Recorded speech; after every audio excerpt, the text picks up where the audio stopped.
71 വയസ്സുള്ള ഈ കിഷോർ നെതിരെ രാകേഷ് കിഷോറിനെതിരെ നിയമ നടപടി എടുക്കണ്ട എന്നാണ് ബി ആർ ഗവായി പറഞ്ഞത്. അത് ബി ആർ ഗവായിയുടെ ബോധ്യമാണ്. ബി ആർ ഗവായി എന്ന ബുദ്ധിസ്റ്റിൻ്റെ, ബി ആർ ഗവായി എന്ന ഒരു സാമൂഹിക നീതിയിൽ അടിയുറച്ച് വിശ്വസിക്കുന്ന ഒരു പരിണിതപ്രജ്ഞനായ നിയമജ്ഞൻ്റെ ഒരു ബോധ്യമായിരുന്നു, ഒരു സാമൂഹിക നീതിയിൽ അധിഷ്ഠിതമായ ഒരു ബോധ്യമായിരുന്നു. പക്ഷേ അതിനെ അപലപിച്ചു. ഇപ്പോൾ ഏറ്റവും ഒടുവിൽ പ്രധാനമന്ത്രി അപലപിച്ചു. അത് സ്വാഗതാർഹമായ കാര്യമാണ്.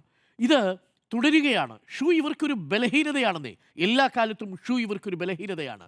ഒന്നുകിൽ ഷൂ പോളിഷ് ചെയ്യും നാവുകൊണ്ട്, അതല്ലെങ്കിൽ സനാതനിയാണെന്ന് അഭിമാനിച്ചുകൊണ്ട് ചെരുപ്പെറിയും. അതാണ് സംഭവിച്ചിരിക്കുന്നത് നമ്മുടെ നാട്ടിൽ.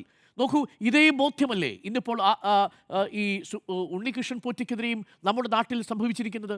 ഈ ഉണ്ണികൃഷ്ണൻ പോറ്റിയല്ല ആ നാമധാരിക്ക് പകരം മറ്റൊരു നാമധാരിയായിരുന്നെങ്കിൽ എന്തു സംഭവിക്കുമായിരുന്നു എന്നത് നമ്മൾ ഭയപ്പെടുകയാണ്. കാരണം എന്താ? ടേക്കൺ ഫോർ ഗ്രൗണ്ടഡ് ആണ്. ഒരു സവർണൻ്റെ പേരും ഒരു സവർണൻ്റെ രീതിയും ഒരു സവർണൻ്റെ ശൈലിയും ഉണ്ടെങ്കിൽ നിങ്ങൾക്കിതൊക്കെ ചെയ്യാം എന്ന് പറയുന്ന ഒരു ടേക്കൺ ഫോർ ഗ്രാൻറ്റഡ് ആയ ഒരു പ്രിവിലേജ്ഡ് പൊസിഷൻ നിൽക്കുന്നുണ്ട് എന്നുള്ളത് ഇനിയെങ്കിലും മനസ്സിലാക്കുക. അതുകൊണ്ട് തന്നെ ഇത് കേവലം ജുഡീഷ്യറിയെ മാത്രമുള്ള അപമാനിക്കലല്ല, ഇത് ഭരണഘടനയെ പ്രതിനിധാനം ചെയ്യുന്ന ആശയങ്ങളെ അപമാനിക്കൽ കൂടിയാണ്.